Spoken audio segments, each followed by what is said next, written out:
ఘనమైన నామమునకు స్తుతి కలుగును గాక. కొద్ది సమయము మనము వాక్యాన్ని ధ్యానించుకుందాం. హెబ్రీయులకు రాసిన పత్రిక 11వ అధ్యాయము, హీబ్రూస్ చాప్టర్ 11 verses 1 and 2. హెబ్రీయులకు రాసిన పత్రిక 11వ అధ్యాయము 1-2 వచనాలు. విశ్వాసమునున్నది నిరీక్షింపబడు వాటి యొక్క నిజ స్వరూపమును, అదృశ్యమైనవి ఉన్నవనుటకు రుజువునై ఉన్నది. దానిని బట్టి పెద్దలు సాక్ష్యము పొందిరి. దేవునికి మహిమ కలుగును గాక. చిన్న ప్రార్థన చేసుకుందాం. తలలు వంచినట్లయితే మనందరము చిన్న ప్రార్థన చేసుకుందాం. పరిశుద్ధుడా, గనుడా, గొప్ప దేవా, నాయనా నీకు వందనాలు, స్తుతులు, స్తోత్రాలు. నీ సన్నిధిలో చేరి నీ నామాన్ని ఘనపరచడానికి మీరు మాకు ఇచ్చిన కృపని బట్టి మీకు వందనాలు చెల్లిస్తున్నాం. ఘనుడా తండ్రి, ఇదిగోండి మరి నాయన మీ దాసురాలిగా నేను ఇక్కడ నిలువపడి ఉన్నాను. నాన్న ఇదిగోండి నాతో మాట్లాడండి, మాతో మాట్లాడండి. నా ద్వారా ప్రభా ఇదిగోండి మరి నాన్న నన్ను నోటిబూరగా వాడుకుంటూ మాకు కావలసిన ఆత్మీయ ఆహారమును మీరు దయచేయమని విజ్ఞాపన చేస్తున్నాం. నా ఆలోచనలు కాదు, నా మాటలు కాదు, కేవలము తండ్రి ఇదిగోండి మీ మాటలుగా ప్రకటించుటకు కృపను అనుగ్రహించండి. ప్రత్యేకముగా ఈ సమయంలో తండ్రి ఇదిగోండి నాన్న మమ్మల్ని అందరినీ మీ చేతులకి అప్పగించుకుంటూ వినగల చెవి, గ్రహించగల మనస్సు దయచేయండి.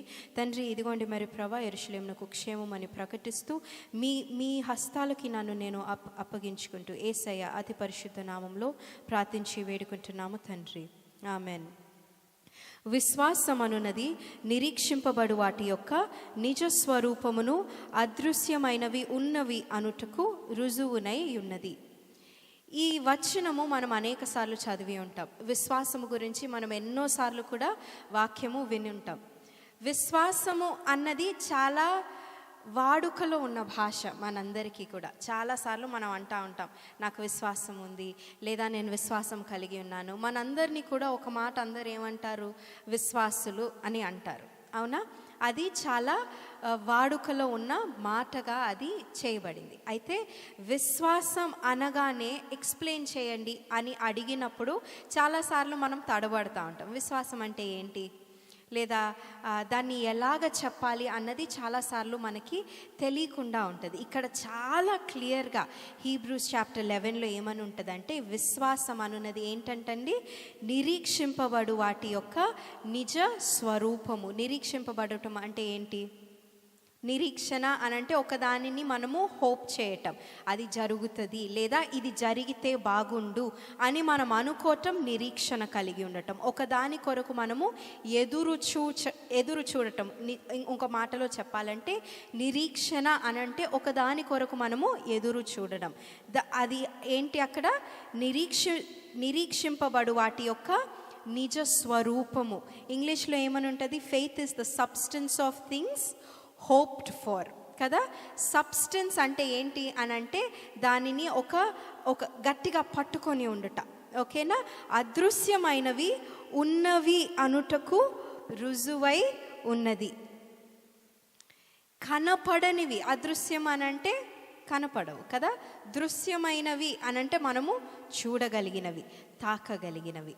అదృశ్యమైనవి అనంటే కనపడనివి. ఏదైతే మనకి కనపడట్లేదో అవి ఉన్నవి అనుటకు రుజువై ఉన్నది. అది విశ్వాసము అనంటే. విశ్వాసము క్రైస్తవ జీవితంలో చాలా ప్రాముఖ్యమై ఉన్నది. ఎందుకు ప్రాముఖ్యమై ఉన్నది అంటే, మన జీవితము కట్టబడుటయే విశ్వాసము మీద కట్టబడి ఉంటుంది. మనము క్రైస్తవులము, దేవుని బిడ్డలము అని చెప్పుకుంటున్నాము అనంటే విశ్వాసము లేని జీవితము వ్యర్థము. ఇక్కడే చూడండి, ఈ అధ్యాయం అంతా కూడా విశ్వాసము గురించి, విశ్వాసముతో క్రిస్టియన్ హీరోస్, దీన్ని ఏమంటే హీరోస్ ఆఫ్ ఫెయిత్, దీని గురించి ఉంటుంది. ఇందులో ఉన్న ప్రతి ఒక్క వచనము కూడా బైబిల్లో ఉన్న హీరోస్ ఎలాగ తమ జీవితాన్ని విశ్వాసములో కట్టుకున్నారు, ఎలాగ వారు పొందుకున్నారు అన్నది మనం ఇందులో చూస్తాం. ఇవన్నీ దేవుడు ఎందుకు మన కొరకు రాయించాడు? వై డూ యూ థింక్ దేవుడు ఇవన్నీ మనకు ఎందుకు రాయించాడు అనంటే, నీకు నాకు మనందరికీ ఒక మాదిరిని చూపుట కొరకే. ఎలాగుండాలి, ఒక సిచ్యువేషన్ మనం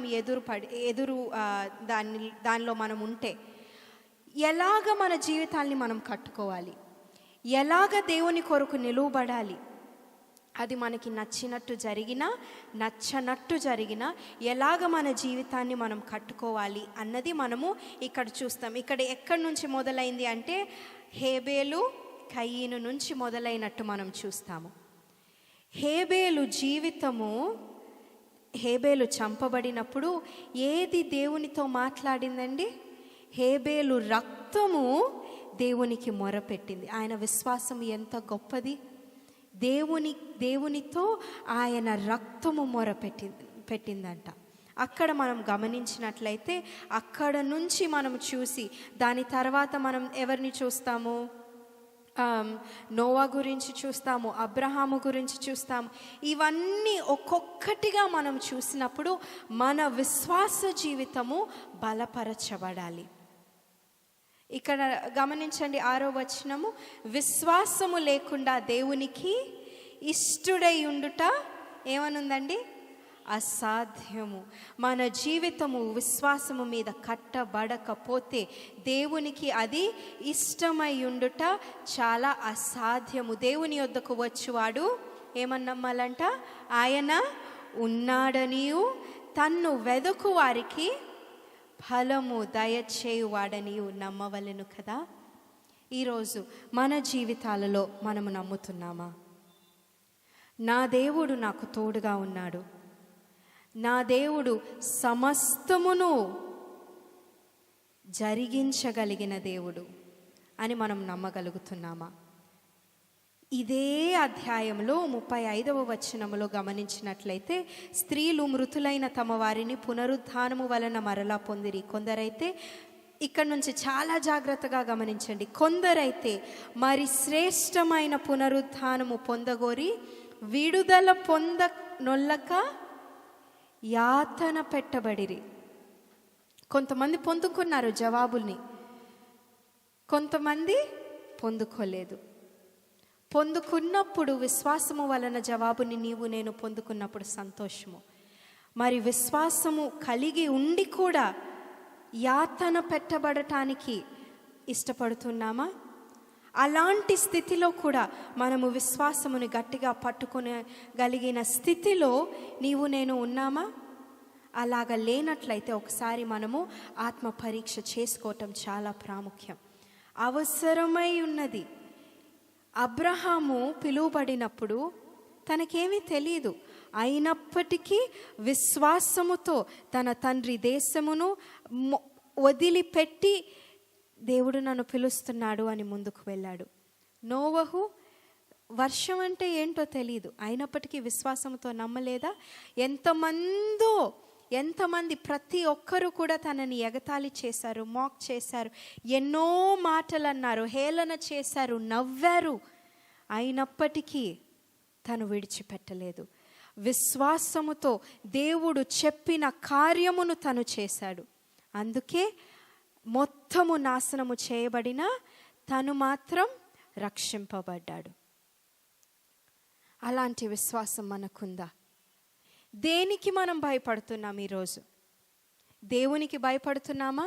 ఒక దగ్గర ఉంటుంది, నాకు కరెక్ట్ వచనం గుర్తు రావట్లేదు, ఆత్మని కూడా నరకంలో వేసే దేవునికి మనం భయపడాలంట. ఈ శరీరమునకి కాదు, ఈ శరీరమునకున్న ఈ ఫ్లెష్లీ డిజైర్స్కి మనము ఎప్పుడైతే ఎక్కువ మనసు దానికి పెడతా, ఎవరో ఏదో అనుకుంటారు, ఎవరో ఏదో అంటారు అన్నది మనం మనసులో పెట్టుకొని మన విశ్వాసమును కట్టుకున్నాం. అలా ఎట్లా విశ్వాసాన్ని కట్టుకుంటాము అన్న ప్రశ్న రావచ్చేమో. ఒకసారి మనం ఈ లోకాన్ని చూస్తే క్రైస్తవులు అని చెప్పుకుంటూ తమ విశ్వాసాన్ని లోకానికి ఇష్టముగా, వాక్యాన్ని తమకు నచ్చినట్టుగా వక్రీకరించుకుంటా విశ్వాసాన్ని కట్టుకుంటున్న ఎంతమందినో మనము చూడట్లేదా?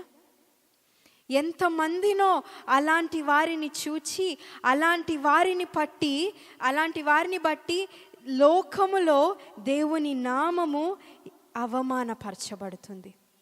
అలాంటి వారిలో నీవు నేను ఒకటై ఉన్నామా? లేదా దేవుని బిడ్డలు వీళ్ళు క్రీస్తుని ధరించుకున్న జీవితము వీరు కలిగి ఉన్నారు, అరే ఈ దేవుడు ఎవరు, ఇతనిని గురించి నేను ఇంకనూ తెలుసుకోవాలి, ఈయనను గురించి నేను ఇంకనూ తెలుసుకొని అలాంటి జీవితము నేను కలిగి ఉండాలి అన్న విశ్వాసము కలిగిన వారిలాగా మనం ఉన్నామా?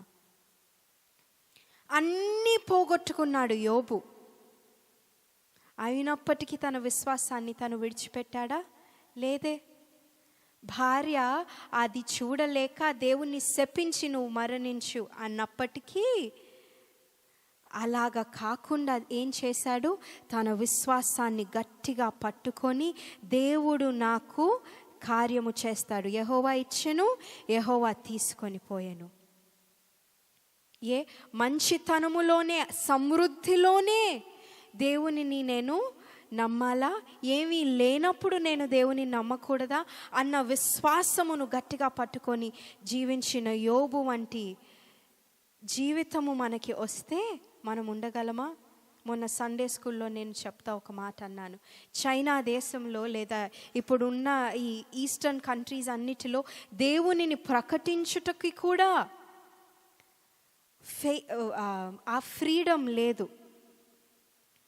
అక్కడ వాళ్ళు చాలా క్వయట్గా, ఒకరికి తెలియకుండా లేదా గవర్నమెంట్కి తెలియకుండా వాళ్ళు క్వయట్గా వారు సర్వీసెస్ని జరిపించుకుంటూ ఉంటారు. బాత్రూమ్స్లో వాళ్ళు బాప్తీసాలు పొందుతూ ఉంటారు. ఎక్కడ ఏవైనా తెలుస్తుందా అని యేసు అన్న పేరు కూడా పలకకుండా యేసుకి డిఫరెంట్ నేమ్స్ పెట్టుకొని వారు ఆరాధిస్తూ ఉంటారు.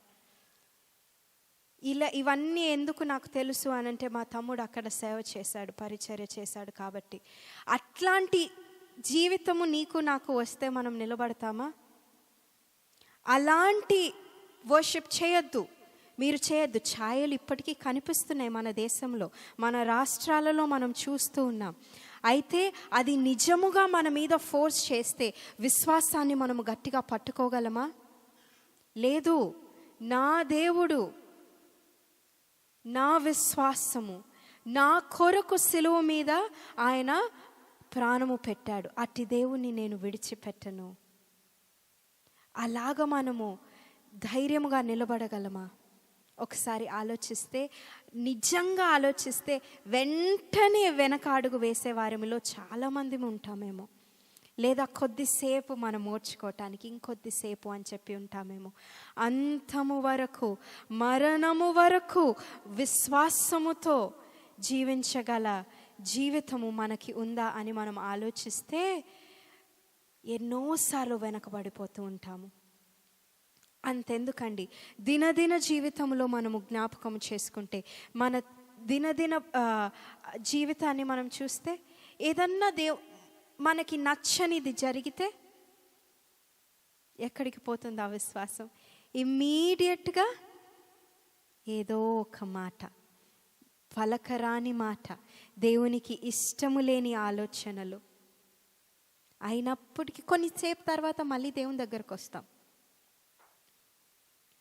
కానీ ఎటువంటి స్థితిలోనైనా నా విశ్వాసమును నేను విడిచిపెట్టను అన్నది మనకుందా?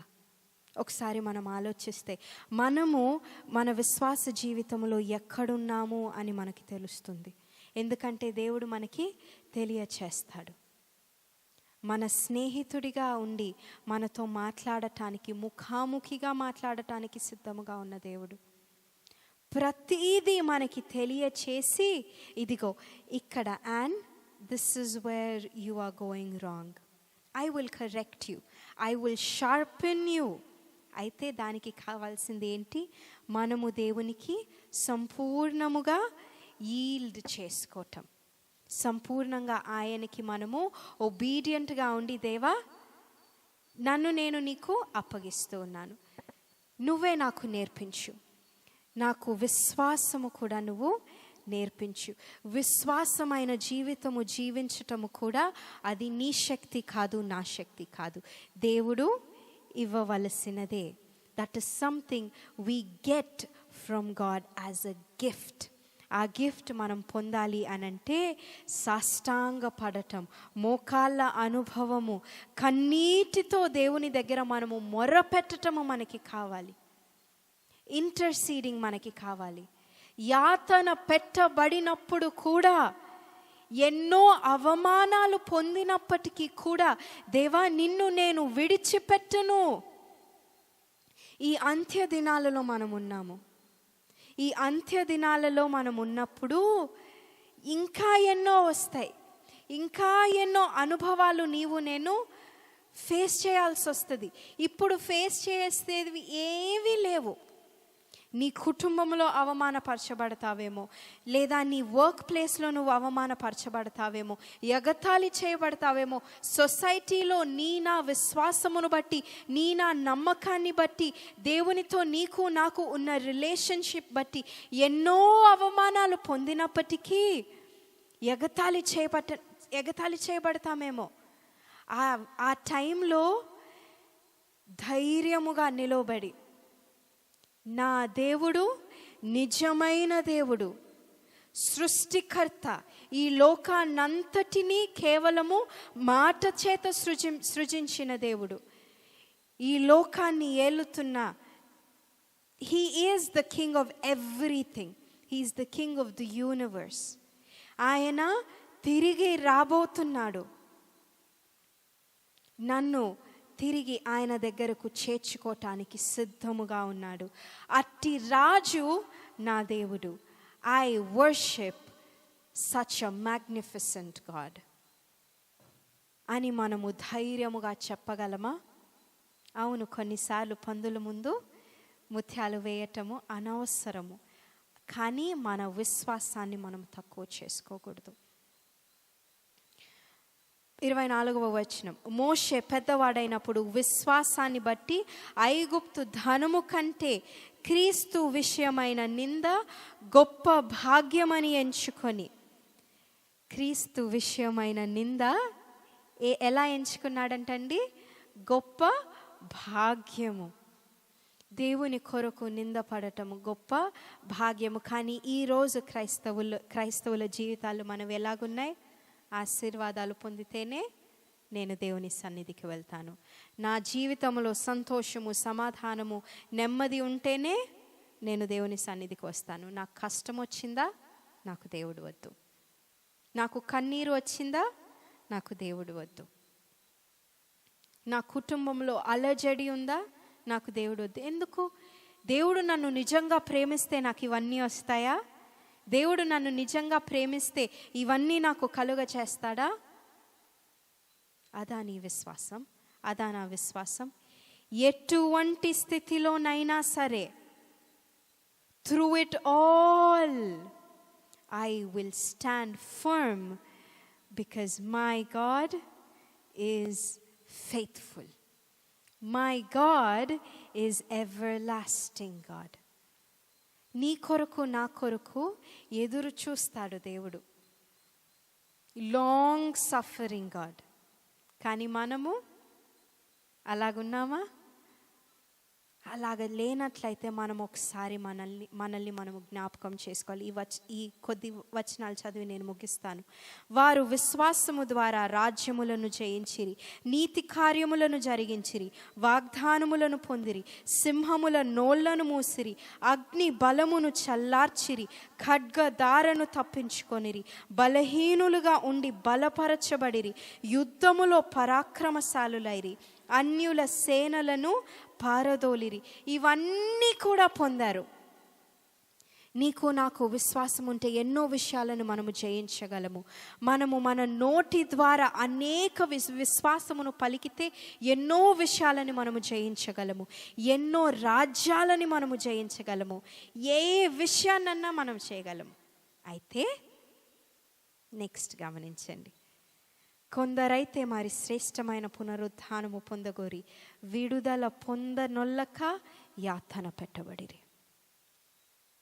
కొన్నిసార్లు మన ప్రార్థనలకు జవాబు అవును, ఎస్ అయి ఉంటుంది. కొన్నిసార్లు మన ప్రార్థనలకి జవాబు నో అయి ఉంటుంది. కొన్నిసార్లు మన ప్రార్థనలకి జవాబు వెయిట్ అని ఉంటుంది. అది ఎంతకాలము దేవునికే తెలుసు. కొన్నిసార్లు మన ప్రార్థనలకి జవాబు ఎంత ఎదురు చూసినా సైలెన్సే ఉంటుంది. మౌనమే. ఎన్నోసార్లు మనందరికీ ఈ అనుభవం ఉంటుంది. ఎన్నోసార్లు దేవుని దగ్గర మనము మోకాళ్ళు వంగి తెల్లవారుజామున ప్రార్థనలు, ఉదయకాలపు ప్రార్థనలు, మధ్యరాత్రి ప్రార్థనలు, రాత్రి ప్రార్థనలు, దినము కూడా ఎన్నోసార్లు మనం దేవుని దగ్గర పోరాడుతానే ఉంటాం.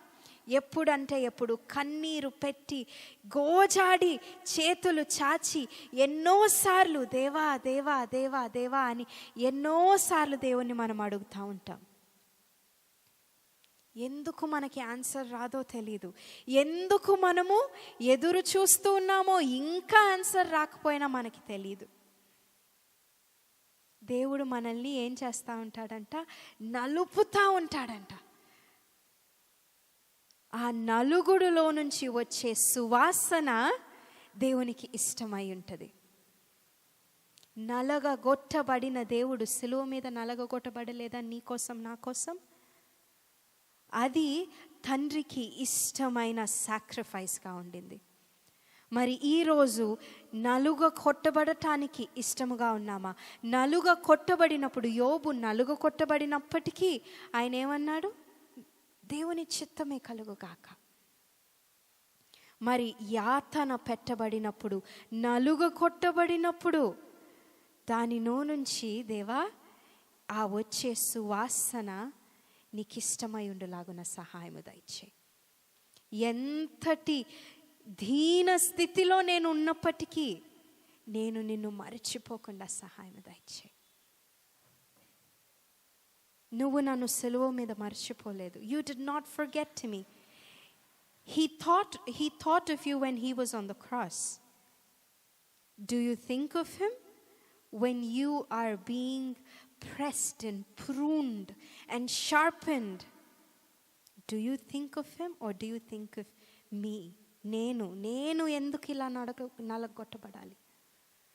దేవా, విరుగొట్టబడినది నీకు ఇష్టం కదా. అలాంటి స్థితిలో కూడా నీకు ఇష్టముగా ఉండటం నాకు నేర్పించు. అలాంటి స్థితిలో కూడా నీకు ఇష్టమైన సువాసన పొందటానికి, నా జీవితాన్ని నీకు అర్పించటానికి కృపను అనుగ్రహించు అని అడగటానికి నీవు నేను సిద్ధముగా ఉన్నామా? అలా లేదు అనంటే ఒకసారి దేవుణ్ణి అడుగుదాం. దేవా, నా జీవితము నీకే బలియాగముగా ఇవ్వటానికి నేను సమస్తాన్ని కూడా విడిచిపెట్టి క్రాస్ దగ్గర I lay everything down at the cross. I lay everything down at your feet. Accept me. నన్ను అంగీకరించు దేవా అని మన జీవితాలని ఆయనకి అర్పిద్దాం. దేవుడు ఈ వాక్యమును దీవించునుగాక. ఆమేన్.